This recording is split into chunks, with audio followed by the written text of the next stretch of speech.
Okay, so the recording has started. Now let me share my screen.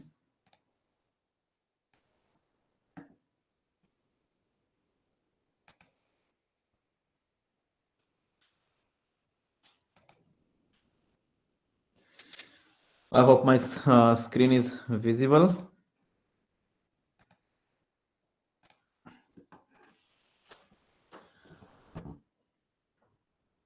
Okay. Okay, so sorry for the miscommunication of yesterday's lecture. Actually, there was some issue in my mobile phone. I posted a message on Google Classroom, but it didn't post. I don't know why. And also, I didn't receive any email from your side till 3:30. So I thought that the my message was communicated through Google Classroom and the class is cancelled. But when I received the message at 3:30, I realized that it was a miss. So so I'll adjust that lecture. So in this course, there are two lectures. I think the course should start from 5th January, but I have started it from 6th. So the lecture of 5th and the yesterday's lecture. So there are two additional lectures. So those lectures I'll record and I'll upload it. I'll not take those two lectures live. So, but I'll adjust this. Most probably in this weekend, I'll record these two extra lectures and I'll upload it. So when I'll upload live recorded lectures, I'll consider 40 minutes as one class because there are no question and answers. So anytime if I upload a recorded lecture, I'll consider 40 minutes as one class. So if I upload a video where there are 60 minutes, then you have to consider that there are 1.5 lectures are there. Okay, so from last class we are discussing, or we can say we are discussing non-technical details of computer. We are trying to understand how a computer works with less technical details. So I will continue this discussion and I'll again start explanation from this diagram. Last class I've explained this diagram that most of the modern computers follow this diagram, which is called von Neumann architecture. And according to this diagram, initially every data of your computer is stored in memory. And whenever you want to do something with this data, you have to move the data from the memory unit to the central processing unit, and the central processing unit will perform the operation and the final result will be again written back to the memory. So this is how a von Neumann architecture works. And input device, output device, in modern computer, input device may be like keyboard or mouse through which you give some input to a computer, and output device maybe monitor, maybe printer. All these you can consider as output device. So from here, I think these slides I have explained in last class, so I'll not explain them here again. So, one point I missed in last class, so that point I'll quickly explain, and then I'll start a new concept today. So in last class, I said that in most of the almost every modern computer follow von Neumann architecture. So it means that initially your data is in memory. So last class I have explained this diagram. This is a diagram of a hard disk, a desktop computer. So this is your hard disk, HDD. Okay, and in here RAM is normally placed here, which is not placed at this moment here, and CPU is inside this, and means below this fan. This is called central processing unit, CPU.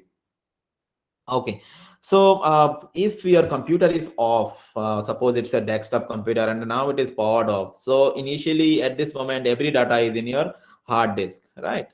So now, first time when you press the power button of a computer, how computer starts. This is the important point, right? Because after some, when you press a computer, suppose your computer is running on a Windows operating system, so you press the power button. So after after some time, first of all, it will say, it will display some text in a black screen, and then slowly it will show you a desktop, right? Where from that desktop you can now start opening any other application. For example, if it is a Windows machine, then first desktop will open, and from this desktop you can open any other application like Excel, PowerPoint, or you can watch movies, you can start YouTube and any other applications. So the point here is how your computer starts. If everything is in memory, how CPU know that from which point I should start the computer. You have to understand here that every decision or every execution in a computer is done by the CPU. Memory is just for storing the data. So how the CPU knows for the fast that from which point I should start the computer. So for that, last class I have explained, I have shown you that this is a battery stored in motherboard, right? And maybe I didn't explain it properly. This is called BIOS battery. Okay, basic input output system. So BIOS battery. So why BIOS? There is a small module. Most probably, I think it is not visible here. Maybe this one. There is a small BIOS chip actually installed in a motherboard of every computer. So that BIOS chip stored a program, a small program, and that is read only. Means even if your battery, even if you remove the battery, the basic program from the chip will not delete. So this is the BIOS program stored in a small chip. And why we use a battery? Because the BIOS, from this BIOS you can set some system time, you can set date, all these things you can set, and those will be maintained by this BIOS battery. Because if you shut down your computer today and if you don't start the computer for 1 month, even after 1 month, if you restart the computer, it will show you the current date and current time. So how it is maintaining? Because this is maintaining by this BIOS battery. The BIOS battery, when you start a computer, you can set your date and time. Those date and time are set in the BIOS chip, and those informations are maintained by the battery.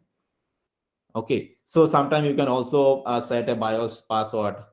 So now if you remove this battery from motherboard, then also the actual BIOS program will be there, but the additional parameter that you will set, like date, time, those things will be removed, but the default program will be there. So now the question is, why I'm discussing here about BIOS, basic input output system? Because first time when you press a computer, the program that is load in the BIOS chip will start fast, and these program will first load in the CPU. And so this BIOS program knows that from which point your computer should start. So first BIOS will load, and then BIOS one by one will load your operating system. What is operating system here? Operating system means if your computer is running on Windows 10, then Windows 10 is your operating system which operates your computer. If your computer is running on a Linux machine, or suppose your computer is running on a Ubuntu machine, then your Ubuntu is your operating system. So initially your operating system is also stored in your hard disk only, because it's a data.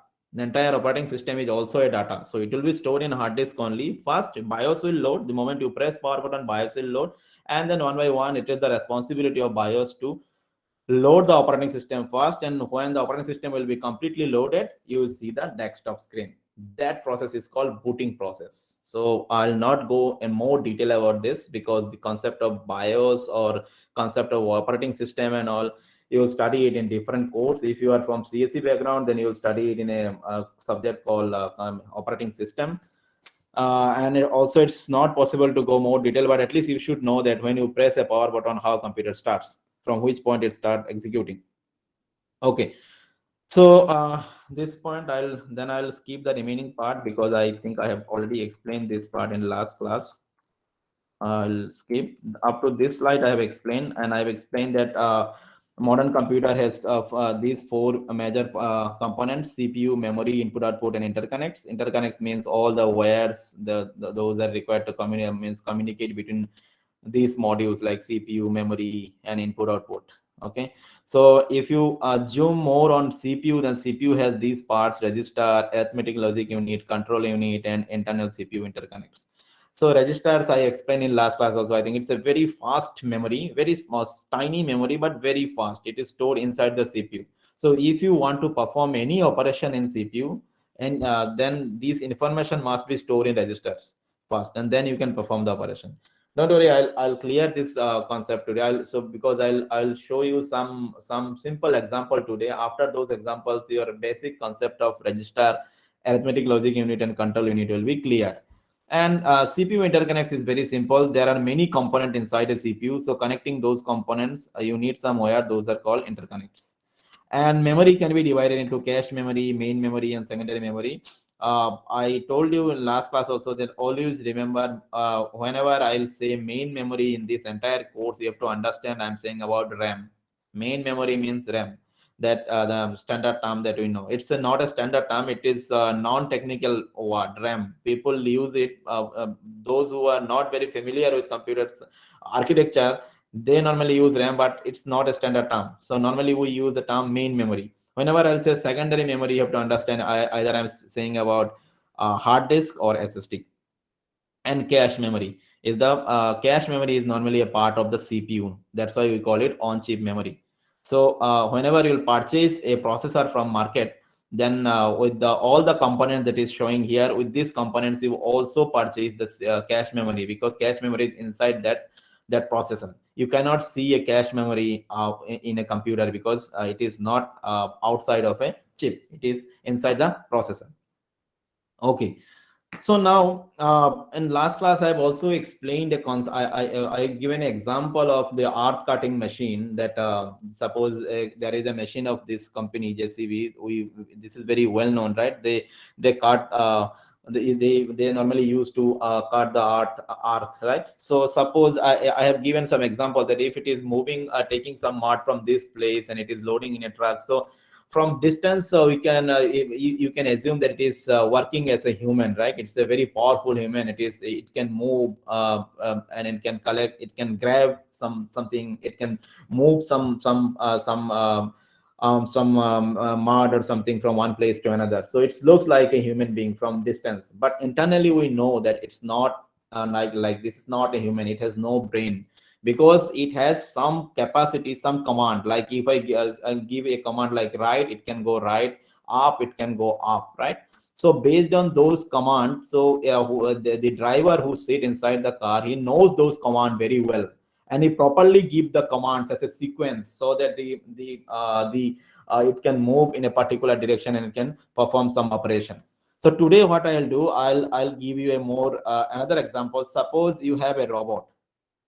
Okay, suppose this is your robot, and this robot has four type of behavior. It can go right, it can go left, it can go up, or it can go down.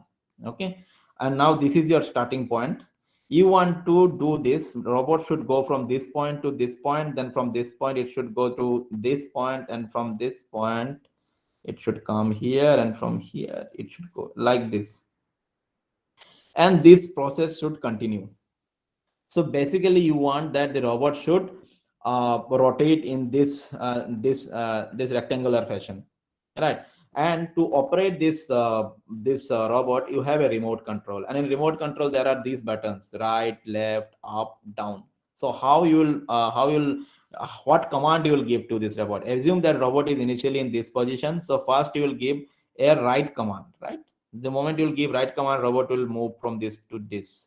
After this you will give a down command, then it will go here. So right, down, and then you'll give a left command, left, and then you'll give a up command, so up. So right, down, L, then left and up. And now if you want to do this work multiple times, if you want that the robot should rotate in this direction, then you will just simply repeat this again here, RDLU. And if it's a RDLU, in programming language we call this loop, right? So I hope you all know what is called loop: for loop, while loop, do loop. Here you are looping this. So basically what you can see here, it's a sequence of command. You are giving a sequence of command to this robot to perform a particular task. And suppose this robot has only this three movement possible: right, left, up, down. Can you after reaching this point, can you move it in this direction, rectangular direction? You cannot, because this facility or this is not implemented in this robot. Suppose it can only move right, left, up, down. If this is the case, you cannot perform this angular movement, right? This diagonal movement, it's not possible. That's why first it is important to understand that what are the capabilities of this robot, what are the set of commands that it can execute. The same thing is true for that earth moving machine that I'm saying. It cannot do something extraordinary, right? It cannot fly, because that function, that command is not implemented there. Means if you give a command fly, how to execute that command, it's not known by that machine, right? So that's why for every machine there is a set of commands, and Those set of commands are if you know a driver or who use that machine must familiar with those commands, then only it can use that device properly. The same is true for that car that I am saying, earth moving device. The driver who is using that machine or that car must know all the commands available in this car, then only it can use it appropriately. Same thing is true for this robot. If who is using this robot know properly that what are the command that this robot can execute, then only he can operate this robot properly. That the same concept is true for computer. Computer also has no brain. So whatever computer do today, every single thing that a computer can do, it's actually a set of command. Computer just follow a set of commands that we give to this computer. So what are those commands? In computer science, in computer architecture, those commands are called actually instructions. You have to remember this term instructions, because this is a very important term in for this entire course, that here in computer every command is called an instruction. So again, as I said, every device has some set of commands. Here also for every computer there are some set of instructions. Suppose instruction inst1, instruction 2, instruction 3. There are many instructions, suppose, and this set is called ISA, instruction set architecture. Again, you have to remember this term also, what is called ISA. Instruction kya hai? You should know what is called instruction. Then you have to remember what is called ISA. ISA means instruction set architecture. So every computer has his own set of instructions, and this set is called instruction set architecture. So some example of ISAs are this: MIPS is an ISA, x86 is an ISA, ARMS is an ISA, RISC V is also an ISA. It's a particular instruction set architecture. And if you remember, the name of this textbook that we will follow in this course is computer organization, especially for RISC-V version. RISC-V version means in this course, the instruction set architecture that you will understand is RISC-V. Okay. Why RISC-V? Why not x86? Because RISC-V is easy to understand. And why I'm mentioning here x86, because most of your computer, that the laptop that you are using or the desktop that you're using, most of the computers are actually designed with x86. Means the processor that is in your laptop, or the processor that is available in your desktop, most of them actually understand the instruction set architecture designed with x86. But we are not discussing x86 in this course because it's a little bit complicated. So let us start with a simple architecture, RISC-V. And if you know, the recently IIT Madras has designed their own chip called Sakti chip, right? So that chip is designed with RISC-V architecture. Okay, so I hope up to this point it is clear that every computer follows some instructions. That the thing that I have said earlier, that device means in robot commands, here we will not say command anymore, we'll say it in instruction. So every instruction has some capability. Like in the robot example, I said that the first instruction is for moving left or moving right. Here also every instruction in this computer has a particular capability, either to add a data, subtract a data, or moving a data, is some capability. So there are many instructions available, and those are called ISA, right? And as I said, in case that if you want to drive a device properly, then you should know all the commands, right? Here also, if you want to be a good programmer, and if you want to write a good program, then you should know all the instructions that a computer should know. And if you know all the possible instruction available for this computer, then by combining this instruction, you can write a sequence of command, the same that I have mentioned earlier. You can write a sequence of instructions, and that sequence of instruction is called your program that you have written in your C program G103. That sequence of instruction is called program. But maybe you will say that, sir, we have written in C, but we don't know how it is, how it's related with the set of instructions. There are no set of instruction. We have written for loop, while loop, do loop. But today I'll show you that how the concept that I have written is ultimately a set of instructions that I'll show you with an example. Okay, so now this is an example of instruction add A, B, C. The meaning of this is add the content of A and B and store it in C. So this is an example of computer instruction. So I'll discuss about it in more detail. So I'm skipping it here. So and also we'll not discuss MIPS assembly language in this course. In this course we'll discuss about RISC-V. MIPS is also a part as a particular ISA, but I will not discuss it. Okay. Now let us again move and try to understand that how computer performs the operation. Let us start with extremely non-technical, and then one by one I'll go deeper and I'll explain it in a technical fashion. So just let us start that how. Suppose that a computer wants to perform this operation A R equal to A plus B plus C. I hope from C programming course you know what is called variable, right? So suppose A, B, C, and R all four are variables, and what you want to do here, you want to add the content of A, B, and C and store it in another variable called R. Okay, so that you know from your course of G103. Now in this course, the first day I said that in computer everything is stored in memory. So it means that the variable that you know from your G103 course are actually a particular memory content, right? That's why we use pointer there, right? Pointer to point a particular memory. Why? Because every data must be stored in memory.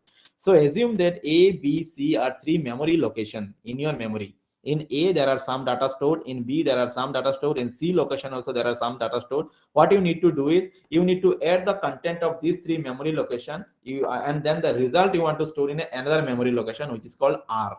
Now, how to do that? So I'll explain it here. So let us consider that this is your CPU, central processing unit. As I explained that in CPU, there are two major components are registers and arithmetic logic unit.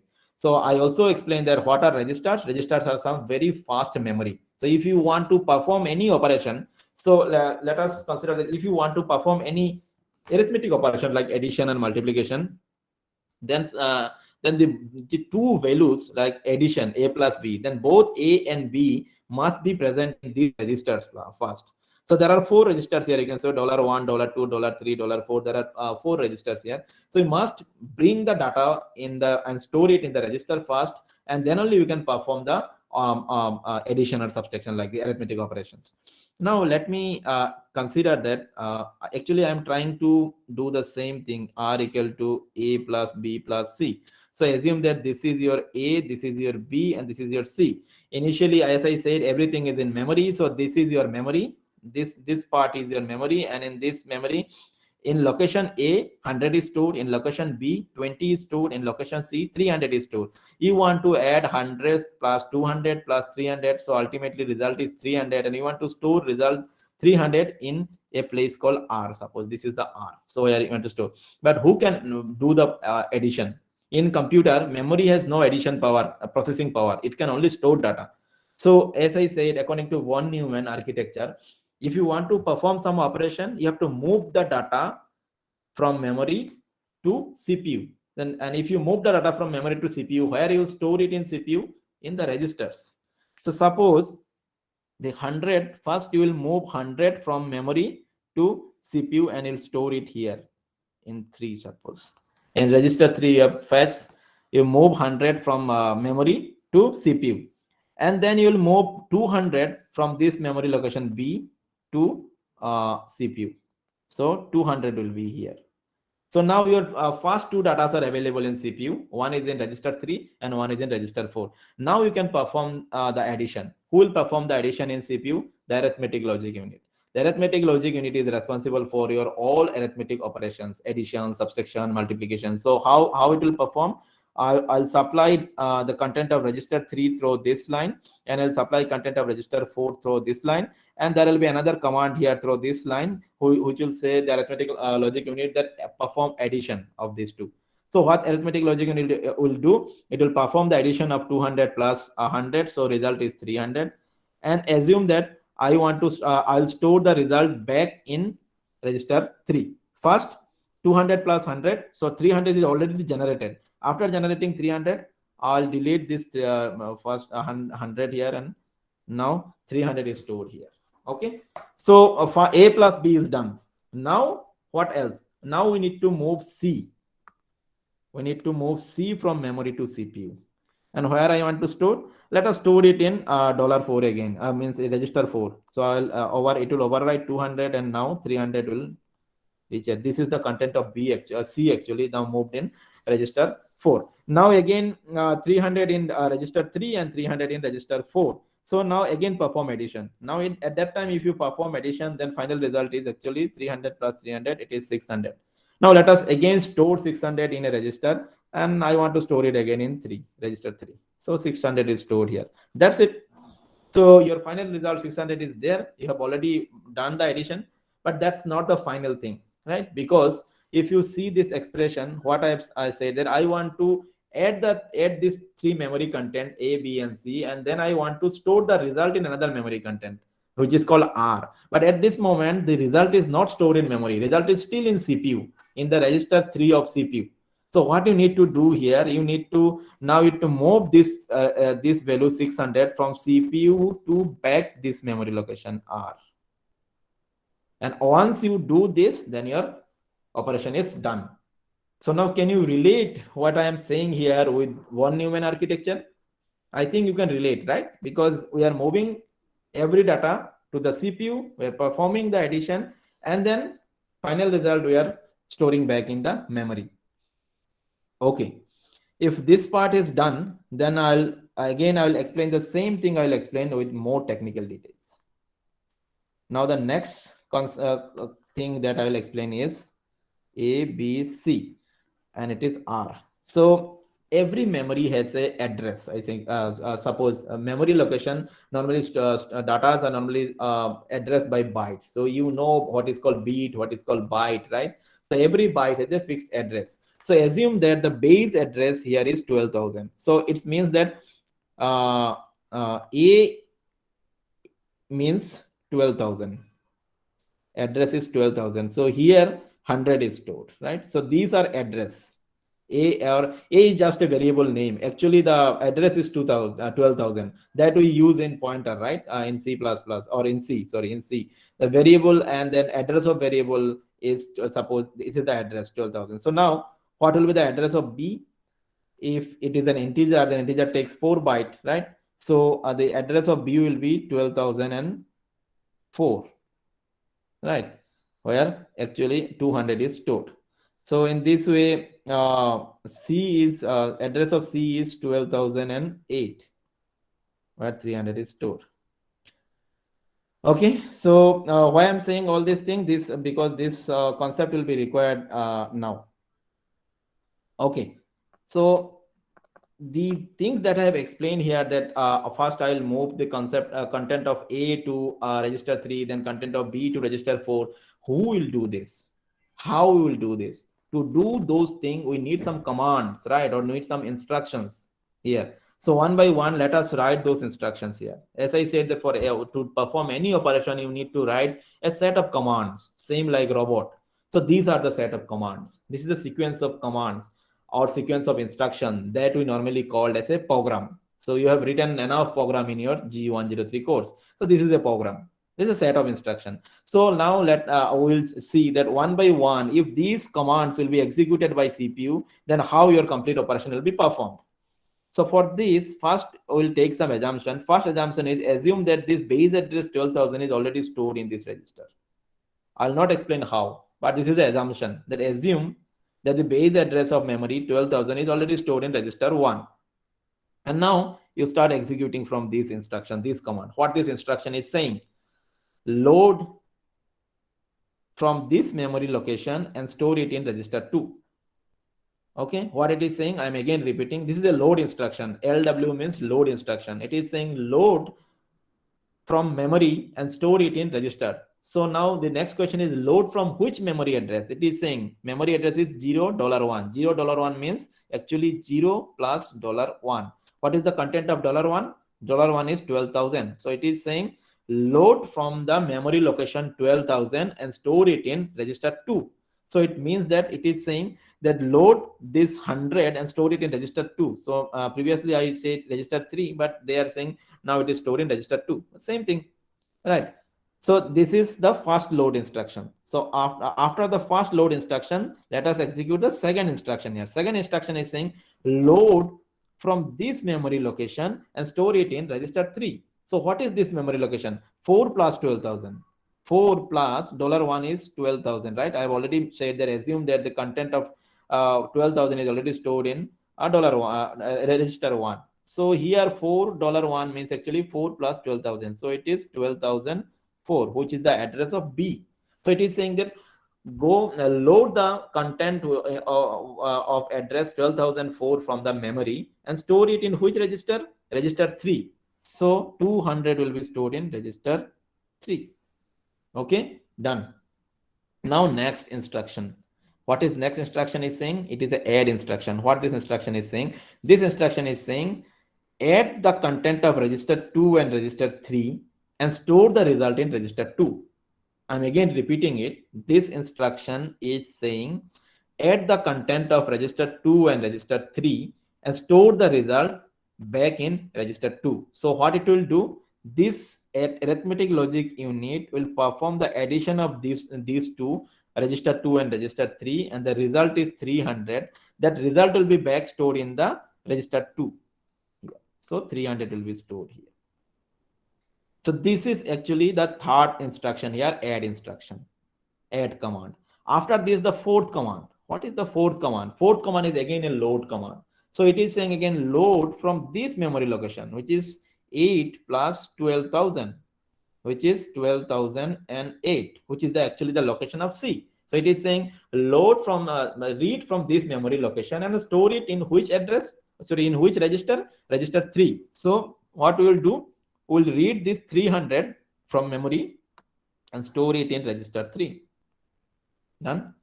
Now the next instruction. Next instruction is again an add instruction. So how we'll execute? It is saying add the content of register 2 and register 3 again. So first we will add. So 300 plus 300, result will be here 600. And where we need to store the result? It is saying store the result in register 2. So here in register 2, 600 will be stored. Okay, then the last instruction. Last instruction is a store instruction. It is saying store the content of register 2. This is register 2. It is saying store the content of register 2 to a memory location. Which memory location? It is saying this memory location. Assume that this memory location is R. So what we will do here, we will store the content of register 2 to this memory location. Memory location is R. So what is the content of register 2 now? It's 600. So we'll store 600 from register to this memory location, and your program is done, right? So now again, let us try to relate this with von Neumann architecture. So what I said that initially your every data is in memory, and if you want to perform some addition in CPU, you have to move the data from memory to CPU. That is called load. Now I am going one by one more technical. पहले बहुत non-technical था, अभी technical जा रहे. The data that will move from memory to CPU is direction पे जो data जाएगा, okay? That is called loading or fetching. Fetching the data, loading the data. So to move any data from memory to CPU, we'll use load instruction, load command. And now if you want to move in reverse, means if you want to write something from CPU back to memory, then we'll use store instruction. So if you see in the last instruction, we need to store this result back in memory. So in this case, we'll use store. So you have to remember these two terms. These are very, very important terms, load and store.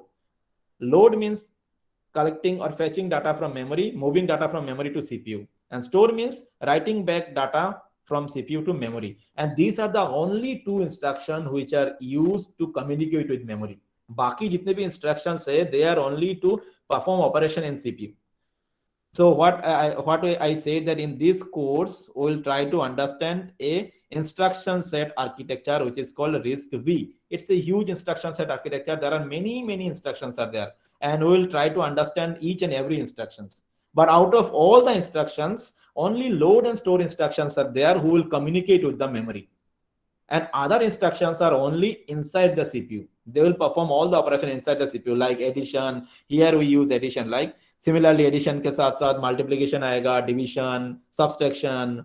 There may be some moving data from one register to another. So there will be many other instructions, and all these things we'll discuss in the first 2 weeks of this course. Okay. So up to this point, I think it is clear that computer obey some instructions. If you want to perform some operation in a computer, you have to write a sequence of instructions. Those are called program. But which instruction? ऐसा नहीं कि कोई भी instruction दे सकते. Every computer has fixed set of instruction. If it is a processor designed with RISC-V architecture, then it will only follow the instruction mentioned in RISC-V ISA. Okay, so this instruction set is fixed. So if you open your textbook, I think in the chapter 2, second page only, I think a complete set of this instruction is given. RISC-V ISA, the complete set is given there. Only this set of instruction understand by a processor who is designed with RISC-V architecture. The same thing is true for x86, means your computer, that is laptop or desktop that you are using now. The processor inside that computer, most probably it's an Intel or AMD processor, right? So they actually use x86 instead of RISC-V. But as I said, because RISC-V is x86 is simple, so RISC-V is simple, so we'll discuss RISC-V in this course. Okay, up to this point it is clear. Now the next question is, who is writing this type of program? You never write, right? Because in GE10 course, you never write this type of programs. This is very new for you because you have written a program called integer main, then for loop, while loop, printf, hello world, like this, right? But what is this? This is actually called assembly language programming. This is called assembly language program. So, and this is ISAs are normally called means any program that you will write with this instruction that is mentioned in given in an ISA are called assembly language program. Okay, this is assembly language. So normally we don't write assembly language program. Why? Because we normally write a high program in high level language like C, C++. Those are actually high level language. So high level programming language. So we normally write a program in high level programming language and then we'll compile the program. That's why we use GCC as a compiler, right? So the job of this compiler is to convert your high level program to a assembly language program. And then that assembly language program will be understandable by the computer. But since here you are a computer engineer, either you are from most of these the student that in this class are either from CSE or electrical, right? So since you are an engineer, you must know what are the internal mechanism of a computer. Otherwise, how can you design a processor, or means how can you work in a company like Intel if you don't know how and which what is the main basic of their company, on what main concept, what is the main concept where this company do business. So in that case, you have to understand what is called assembly language level language. It's not like a person who is doing suppose BCA or MCA. For them, they only how computer only application is important, right? So for them, it is only important that how can they design a efficient application. For them, knowing C++ or knowing Java or knowing Python is enough for them, because they will never go and design a computer. But as an engineer, you have a responsibility. You may work in Intel in future, like, or in other similar companies. So in that case, you should know that you may be a you may follow. You should know that how to design a computer. That's why this course is important. Okay, so now I'm stopping this slide here. Why? Because I want to share another computer where I'll show you some example that how this assembly language code are actually generated. Okay, so let me stop sharing this screen. I'll stop it again. I'll present it again. So now instead, let me share another screen here.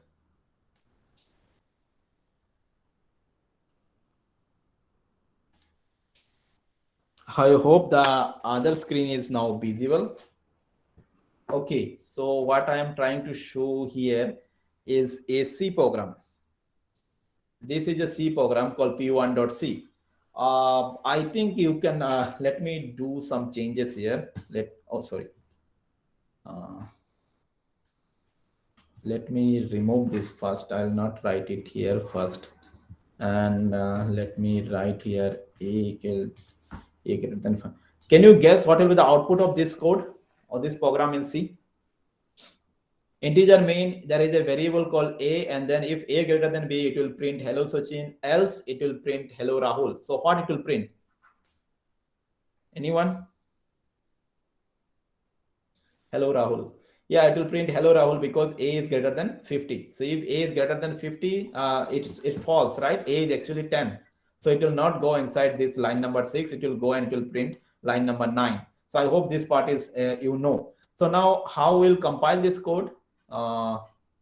Let me go here. We'll normally compile it like this: gcc, then p1.c minus o, and maybe I can write a.out, right? So see, a.out is created. So now this was your C program, and by using this GCC compiler, you have created an executable file called a.out. Now if you can run a.out here, then your program is executing, right? See, it is printing hello Lahore. Very simple. But what are the internal things happening? Because you cannot open a.out here. So I'm trying to explain here what are the internal things happening. So actually, this GCC is a package. It's not a single step. There are multiple steps involved in GCC. So one by one, I want to show you what are the steps. First step here is pre-processing. First of all, if you open this code here, you can see there is a header file also, stdio.h is called header file. Sometimes it may be possible that there are some other macros and are also there. So first it perform a operation called pre-processing. Pre-processing means if there is a header file is there, then it will extend the header file, copy the content of this header file and create a separate file. So let me explain you the first one. First one is cpp this sorry, let me write it: cpp p1.c, then p1.i. So this cpp command will create a file called p1.i from p1.c. That is your original file. So if I go here, let me minimize it. Abhi theek rahega. Okay, it's on top. This is the problem with live lectures. I have only limited time to show you everything. थोड़ा गड़बड़ होने से time चला जाता है.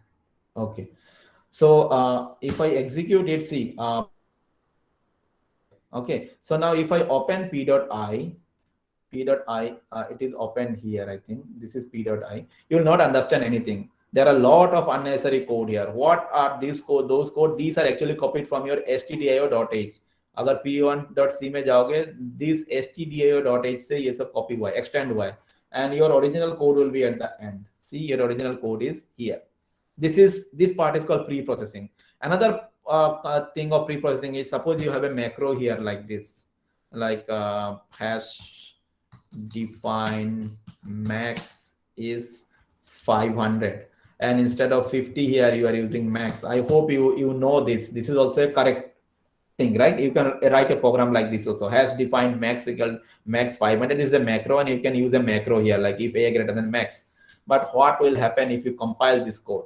Let me compile this code for you. I'll not compile. First of all, I'll use this not on top, always top. What I'll do, let me delete this p1.i, and then again I'll create it here. cpp see, p1.i fits the create y. Open it, reload. Now if you go down and you see, if a greater than 500 ban gaya hai. If you see your original code, it was written a greater than max, but if you go and see the pre-processing text, it is a greater than 500. So I hope you understand what is the purpose of pre-processing. Pre-processing is combine all the header files in a single file. It remove all the macros with the original values. It removes all the comment lines if it is there, and then creates a pre-processing file. Now from this pre-processing, what else? After pre-processing, this is all still a C file. This is the p1.i still a C file. It's not anything else. Now let us compile this C file. For compiling, I'll use gcc minus s, then p1.i, then minus o, and p1.s. Now see, there is a file created called p1.s. What is this file? Let me open it. अगर इसको open करोगे, you will see this is the content of p1.s. This is actually assembly language programming. The language that I have used here, like load, store, that example I have given, right?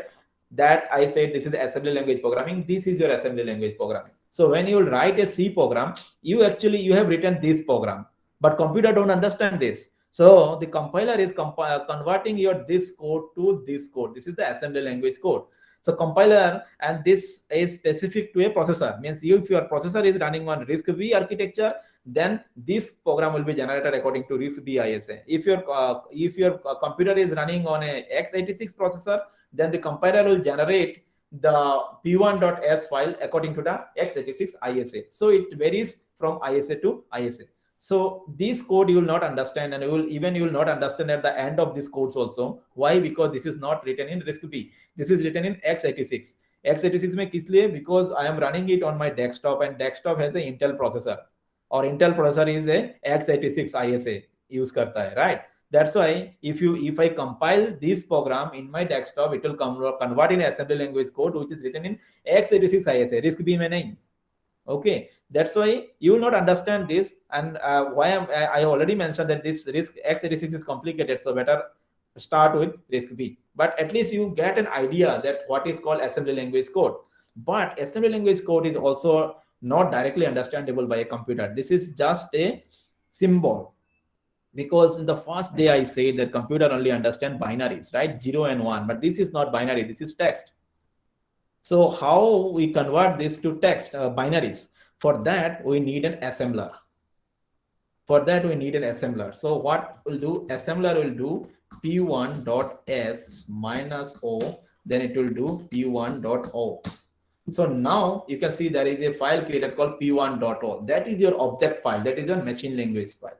That is written in machine language. What is called machine language? It is a binary representation of your assembly language code. So I'll not go in more detail. So computer don't understand assembly language also. Computer only understand binary format. That's why there will be assembler which will convert your assembly language code to binary code. But that conversion is very straightforward. Means if you have assembly language code, almost the same thing we actually run in a processor, but in a binary format. So that's why in the entire course we will assume that computer is understanding assembly language. Why? Because assembly language, that is a straightforward way to translate assembly language code to a machine code or binary code. So that part also will explain, but we will assume that in entire course that processor is executing a assembly language instruction like load, add, or store that I have shown. I said that processor is executing load, processor is executing store, but actually processor will not understand that English type of command. Ultimately what is happening, actually the load is actually converted into a binary format, and that binary format is moving to the CPU, and CPU is executing this. So you have to understand that this load, store, and add that I have shown you, those are actually instructions, but they are written in such a way, in English in such a way that the human can understand, or a assembly language programmer can understand. But ultimately these are also converted into binaries, and then that binary form of instruction is moved actually to the computer. Okay. So now how can you run this code? So now if we go here, your object file is there, p1.o create ho gaya. Now if you want to compile, there are one more step. It's called linking. Linking is required because there are multiple object file is required sometime. So now the last step is linking. GCC p1.o, sorry, not 0, o minus o a.out. If I write this, then your a.out is created. And now if you run a.out, a program is executed. So when you simply write this command gcc minus o a.out, then it is automatically creating a.out for you. But actually internally all these steps are executing.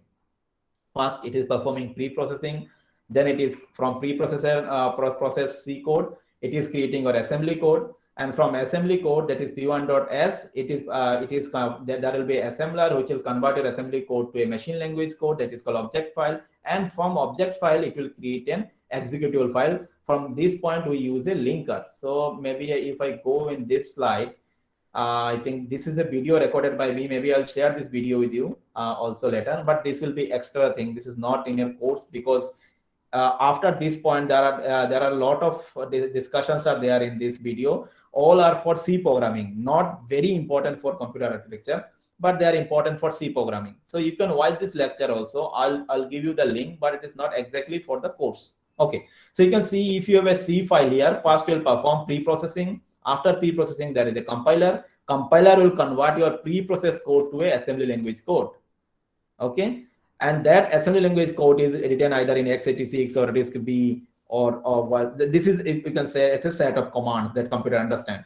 But computer actually don't understand the assembly language code also, because it is not a form in form of binary. So normally what we'll do, we convert those assembly language code in binary. Who convert this?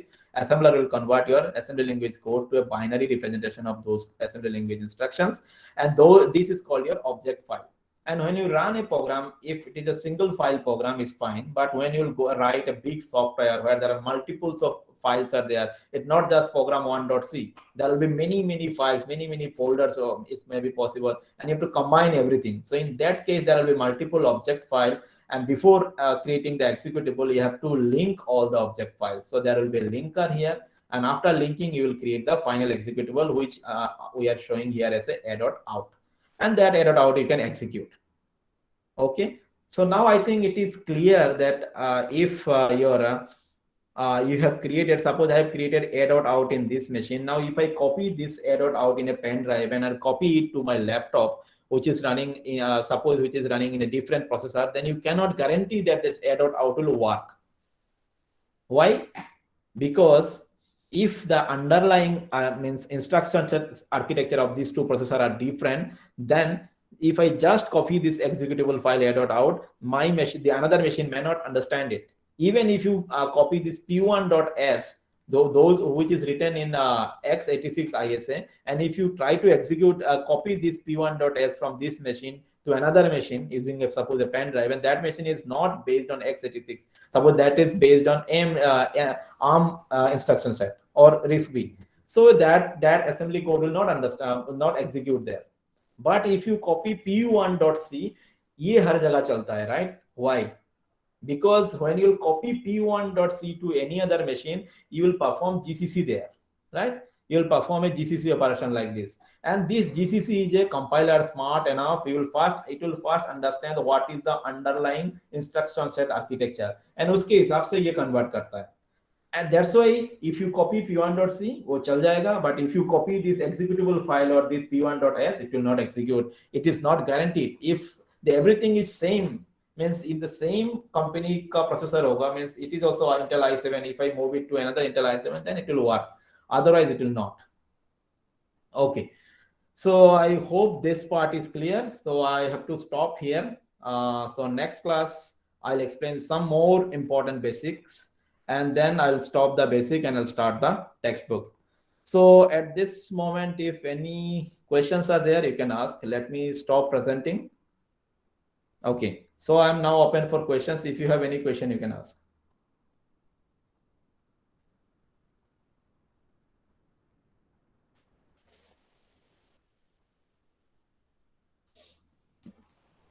And since most of the time my screens are in full screen mode, so I don't see the comments sometime when I'm taking the class.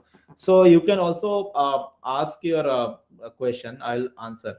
So don't just listen. If you have any doubt throughout the lecture, if you feel that at some point I'm discussing which is not clear to, you can always ask your question. I'll try to answer. It's clear whatever I explained. Did you understand it? Anyone?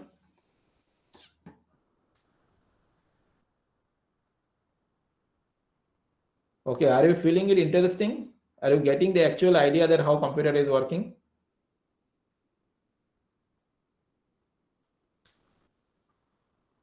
Okay, good.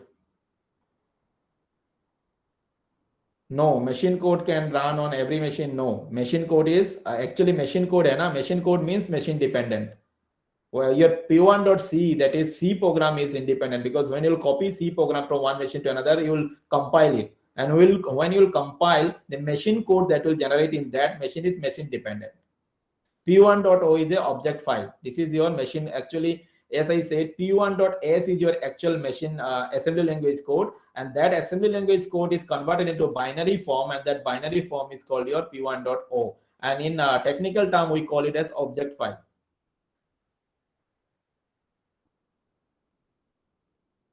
What is the need of different ISA? You can go with a single ISA also, no problem. But it's same as what is the need of different companies, right?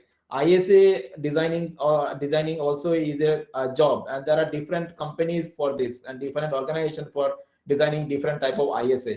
And yes, there are some advantage and disadvantage of ISAs, but today I will not explain. You will understand it after at least when I will complete the first 2 chapters. Then I will explain what are the difference of RISC architecture, CISC architecture. But today I can say that yes, there are different vendors available, and unka apna apna ISA. You can choose anyone based on their properties. How fast, sir? How was the first computer program written without use of computers? The first computer program written without use of computers. See, the computer is evaluated step by step, right? So initially there was some basic instructions. So there were some static instructions. So based on this, one by one, it is created. So you will understand it gradually. When you'll understand the processing data path or processor data path, when you'll understand this, at that time we'll understand this also. Assembly code to depends on ISA. So why is there an intermediate step of conversion to assembly language code to machine language code? Assembly code to depend on ISA. Assembly language code is just a representation. Actually, it is written. You can see it is written in English like way, right? So you have to, if you want to store it in a computer memory only store everything in binary format. So at this moment you can understand like this, that there is not much difference between assembly language code and machine language code. Assembly language code and machine language code are almost similar thing. Just it is written in such a way that a human can understand. That's why I have written it like in an English format, like load, etc. Load, store in this format. And machine language is will convert this in binary that computer can understand. There is not much difference. That's why I said we'll assume that assembly language instruction is executing in computer. So the machine code also depends on operating system. Machine code also depends. No, operating system is also a program. Operating system is also a program. So machine code only depends on processor, not operating system. Operating system also depends on a processor. P1O from one ISA can run to another ISA. No, that was I am explaining, right? P1O, it's a particular, it's P1O is an object file, and it's designed for a particular instruction set. So it will not execute, and it is an outcome of a particular instruction set architecture only. As binary code will be same. No, binary code will not be same. If you design, suppose you have a P1C file, P1.C, and if you compile it in a x86 machine, and if you compile it in a RISC-V machine, there will be complete different set of binary representation. They will not same. They will be complete different. If it is same, then why it will not run? They will not be same.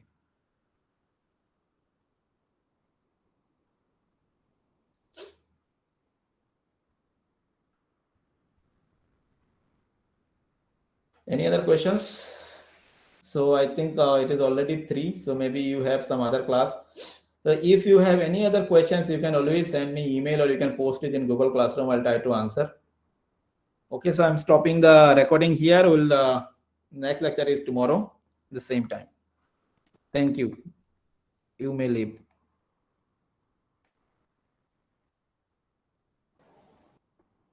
Is there tutorial tomorrow?